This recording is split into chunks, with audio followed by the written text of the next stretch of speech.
Of you specially मेरो friends जसको लागि चाहिँ म यो भिडियो बनाउनु गरेको छु है। हामी इन्कम मेजरमेन्ट एन्ड रिपोर्टिङको बाँकी भएको ओल्ड इज गोल्डको क्वेसन गर्न गइरहेको छु है। हामी यो question number 2018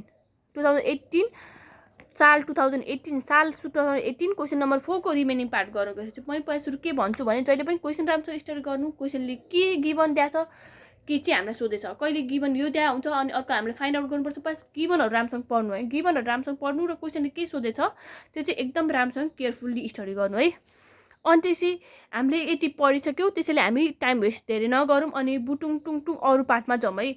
the beginning inventory of finish good is as describe above but the company uses LIFO and other information as describe as required be है। The beginning inventory of finish good is describe above भनेपछि हामीले opening stock के हुन्छ माथिपट्टि जे दिएछ नि त्यही युज गर्ने है। But the company uses LIFO and the other information as describe as B भनेपछि अरू इन्फर्मेसन भने के भयो, यो फुल कस्ट भन्छ नि एजुसन कस्टिङमा 12 र भेरिएबल कस्टिङमा 10 हो, त्यो चाहिँ माथिकै युज गर्नु भनेर भनेछ है क्वेसनले। त्यसैले हाम्रो के भयो एजुसन कस्टिङमा यो ओपनिङ स्टकमा के हुन्छ 12 हुन्छ अनि के हुन्छ भेरिएबल कस्टिङमा कति हुन्छ 10 हुन्छ है, माथिकै युज गर भनेर भन्छ। अनि लिफो र फिफो को कन्सेप्ट बुझाउँछ है। लिफो र फिफो भनेको चाहिँ के हो भने लिफो भनेको चाहिँ लास्ट इन फर्स्ट आउट होइन।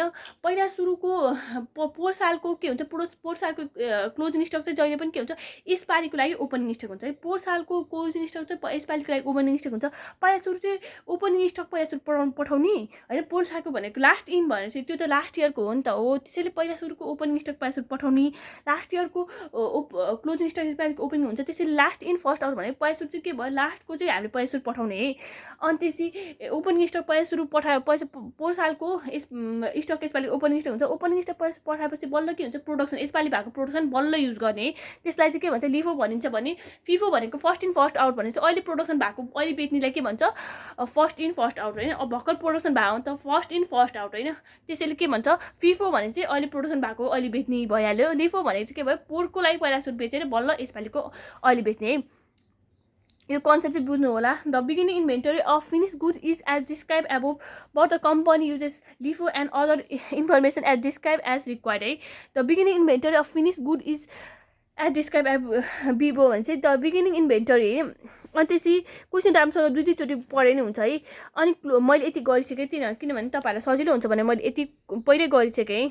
अब के पालो छ भने अब पालो छ sales revenue less cost of goods sold variable manufacturing overhead too.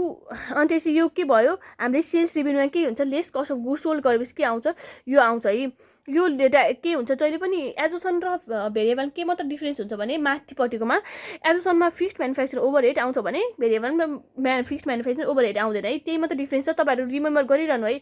अनि यहाँ के हुन्छ कस्ट अफ प्रोडक्सन मात्र लेखिन्छ, त्यसमा के लेखिन्छ भेरिएबल कस्ट अफ प्रोडक्सन लेखिन्छ है, त्यति हो डिफ्रेन्स। ओपनिङ स्टकमा त्यही भइहाल्यो। ओपनिङ स्टकमा मैले तपाईँले के भन्छ क्वेसनले के भनेछ भने त क्वेसनले चाहिँ के भनेछ भने क्वेसनले चाहिँ हामीलाई माथिकै युज गर भन्छ नि, त्यसैले हाम्रो के भयो माथिकै युज गर्ने है। अनि त्यसै के भयो भने माथिकै युज गर्ने अनि त्यसैले 12 × 5000 भनेको माथि नै दिएछ, माथि जे दिएछ त्यही युज गर भने चाहिँ। अब के भयो क्लोजिङ स्टकमा मात्र फरक आउँछ है। क्लोजिङ स्टकमा चाहिँ के फरक आउँछ भने नि क्लोजिङ स्टकमा चाहिँ मैले के भने पहिला सुरु हामीले के गर्नु पर्छ पहिला सुरु हामीले पोहोरको लागि पहिला सुरु पठाउने अनि बल्ल के भयो पोहोरको यसपालि के भन्छ ओपनिङ स्टक हुन्छ है। ओपनिङ स्टकलाई पहिला सुरु के गर्ने पहिला सुरु पठाउने अनि बल्ल के हुन्छ अनि हामीले पहिला सुरुको पहिलाको पठाउने अनि बल्ल के गर्ने यसपालिको गर्ने। हाम्रो क्लोजिङ स्टकमा कति आछ माथिकै युज गर भन्छ है। माथिकै कति छ क्लोजिङ स्टकमा हाम्रो कति आछ 7000 है। हाम्रो बीकै युज गर भन्छ, त्यसैले अगाडि यो क्लोजिङ स्टक पनि बीकै युज गर्ने 7000 आछ। 7000मा पोहोरको हाम्रो टोटल 7000 आछ। पोहोरको ओपनिङ स्टक कति छ 5000 छ है। त्यसैले हाम्रो के हुन्छ पोहोरको ओपनिङ स्टकलाई पहिला सुरु युज गर्ने है। रेट कति छ 12 छ है। 12 × 5000 है 60000 भयो। अब कति बाँकी भयो 2000 है। अब हाम्रो के भयो अब चाहिँ बल्ल प्रोडक्सनको है। प्रोडक्सनको कति युज हुन्छ कति रेट छ भन त रेट चाहिँ युज गर्ने। प्रोडक्सनको यसपालिको प्रोडक्सनमा कति युज भयो 14 × कति बाँकी भयो 2000 7000 - 5000 = 2000 है। 14 इन्टु 2000 इक्वल टु 28,000 भयो। अब यो गर्दाखेरि चाहिँ कति आउँछ भने चाहिँ 60,000 है। यो जहिले पनि के अरे 60,000 यो दुइटा के गरेर यहाँनिर कति आउँछ पहिला सुरु यहीँ लेखौँ है। यहाँ लेखौँ 60,000 प्लस 28,000 है। यो दुइटै के हुन्छ माइनसमा हुन्छ है। 88,000 आयो यहाँ 88,000 है। यो चाहिँ त्यो यो यसमा यो एड गरेर यो माइनस गर्दा कति आउँछ यो यतापट्टि सर्लक्क सारौँ है। 5,60,000 प्लस 60,000 माइनस 88,000 है। त्यसले गर्दा के हुन्छ 5,32,000 है। 5,32,000 आयो। यसलाई चाहिँ के भन्न सकिन्छ भने नि यसलाई चाहिँ हामीले cost of goods sold adjustment गर्नुपर्ने भए बिफोर एडजस्टमेन्ट भन्थ्यो, तर के भन्छ कस्ट अफ गुड्स सोल्ड मात्र भनौँ है। Goods sold before adjustment after adjustment हुँदैन है। यो लेखे नि हुन्छ यो नलेखे पनि हुन्छ। यो लेख्नै पर्छ भने चाहिँ छैन। यसलाई के भनिन्छ भन्नु त ग्रस प्रफिट। यदि हाम्रो यो भेरिएबल कस्टमा भएको भए के हुन्थ्यो कन्ट्रिब्युसन मार्जिन। ग्रस प्रफिट भनेको sales minus cost of goods sold. यसमा यो माइनसमा जाने भएर यो ब्र्याकेटमा हुन्छ 7,60,000 माइनस 5,32,000 है। 2,28,000 भयो। 2,28,000 है। 28,000 भयो। अब लेस के गर्नु मात्र पर्छ भने माथि सबै के आइसक्यो। सबै के आयो त हामीले मुनि के मात्र माइनस गर्नु पर्यो। माथि सबै के आयो भन्नु त भेरिएबल सब माथि सबै के आउँछ अनि त्यसपछि एडजस्टनमा के आउँछ माथि सबै भन्नु त। मुनि हामीले के गर्नुपर्छ माथि सबै म्यानुफ्याक्चरिङ कस्ट आइसक्यो नि त्यसैले हामीले मुनि नन म्यानुफ्याक्चरिङ है। नन म्यानुफ्याक्चरिङ एकै ठाउँमा राखिदिनु है किनभने धेरै दिया हुँदैन क्वेसनमा त्यसैले। नत्र फिक्स्ड र भेरिएबल छुट्टै छुट्टै राखे पनि हुन्छ है। अब भेरिएबल यो यसकै यतापट्टिको जे हुन्छ त्यही सार्दै हुन्छ है। यतापट्टिको जे हुन्छ नि त्यही सारे हुन्छ होइन। तपाईँहरू टाइम वेस्ट नगरेर भेरिएबल सेलिङ एन्ड एडमिनिस्ट्रेसन है। सेलिङ एन्ड एडमिनिस्ट्रेसन यस्तो एन्ड नलेख्नु होला इक्जाममा है मार्क्स काट्न सक्छ। अनि जहिले पनि के हुन्छ भेरिएबल सेलिङ एन्ड एडमिनिस्ट्रेसन के हुन्छ सेल्स युनिट इन्टु त्यसको रेट हुन्छ है। जहिले पनि सेल्स युनिट है। त्यसमा कन्फ्युज नहुनु होला प्रोडक्सन युनिट होइन सेल्स युनिट हो है। अनि फिक्स्ड सेलिङ एन्ड एडमिनिस्ट्रेटिभ है। मैले छिटो लेखिरहेको छु मेरो ह्यान्डराइटिङ बिग्रेको छ किनभने तपाईँहरूको म टाइम वेस्ट गर्न चाहदिनँ। 2,26,000 छ है। अब यो माइनस यो गर्दाखेरि चाहिँ के आउँछ भने नि यो के आउँछ भन्नु त नेट प्रफिट बिफोर ट्याक्स हो। जहिले पनि के हुन्छ before tax under absorption costing है। 2,28,000 माइनस 2,26,000 भनेको कति हुन्छ 2,000 यत्तिकै भइहाल्यो। प्रफिट भयो।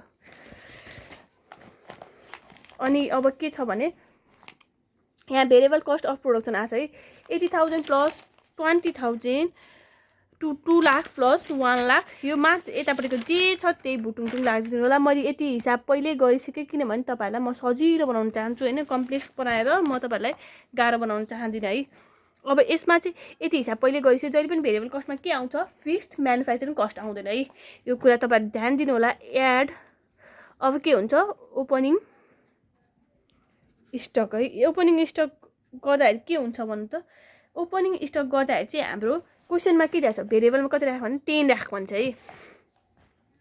भेरिएबलमा 10 राख भन्छ। त्यसैले हामीले के गर्ने 10 इन्टु हाम्रो ओपनिङ स्टक के भन्छ क्वेसनले 5,000 माथिको युज गर भन्छ। माथिको इन्फर्मेसन के छ 5,000 युनिट आएको थियो। त्यसैले 10 इन्टु 5,000 इक्वल टु कति हुन्छ 50,000 हुन्छ है।